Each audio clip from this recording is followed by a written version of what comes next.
మన ముకుందా జ్యువెలర్స్ వారు ఇప్పుడు వడ్డానం మేళా జరుపుతున్నారు. అన్ని వడ్డానాల మీద VA ఫ్లాట్ 9.99% మాత్రమే విత్ జీరో మేకింగ్ చార్జెస్. ఈ ఆఫర్ అన్ని బ్రాంచెస్ లలో. గురువారం బంగారం ధరలు ఒక్కసారిగా కుప్పకూలి కొనుగోలుదారులకు ఊరటనిచ్చాయి.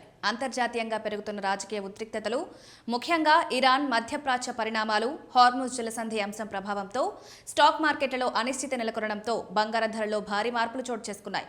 ధరలు గంటల వ్యవధిలోనే గణనీయంగా పడిపోవడంతో బంగారం కొనుగోలు చేయాలనుకునే వారికి ఇది గుడ్ న్యూస్ గా మారింది.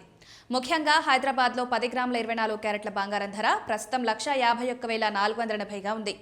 ఇది బుధవారం 1,53,820 రూపాయలతో పోలిస్తే 2,340 రూపాయలు తగ్గింది. 22 క్యారెట్ల బంగారం ధర 1,38,850కి చేరగా నిన్నటి కంటే 2,150 రూపాయలు తగ్గింది. విజయవాడ, విశాఖపట్నంలో కూడా ఇవే ధరలు కొనసాగుతున్నాయి. చెన్నైలో 24 క్యారెట్ల బంగారం ధర 1,52,730గా ఉండగా నిన్నటి ధరతో పోలిస్తే 2,180 రూపాయలు తగ్గింది. 22 క్యారెట్ల బంగారం ధర 1,40,000గా ఉండి దాదాపు 2,000 వరకు పడిపోయింది. దేశ రాజధాని ఢిల్లీలో కూడా ఇదే ట్రెండ్ కొనసాగుతోంది.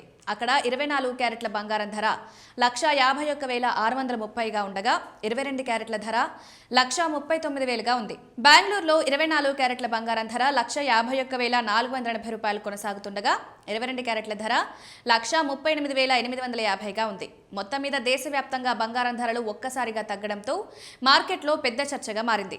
ఇక వెండి ధరలు కూడా పడిపోయాయి. బెంగళూరులో కిలో వెండి ధర 2.55 లక్షలకు చేరగా నిన్న 2.6 లక్షలుగా ఉంది. హైదరాబాద్ లో ప్రస్తుతం వెండి ధర 2.6 లక్షలుండగా ఇది నిన్నటితో 2.65 లక్షలతో పోలిస్తే తగ్గింది.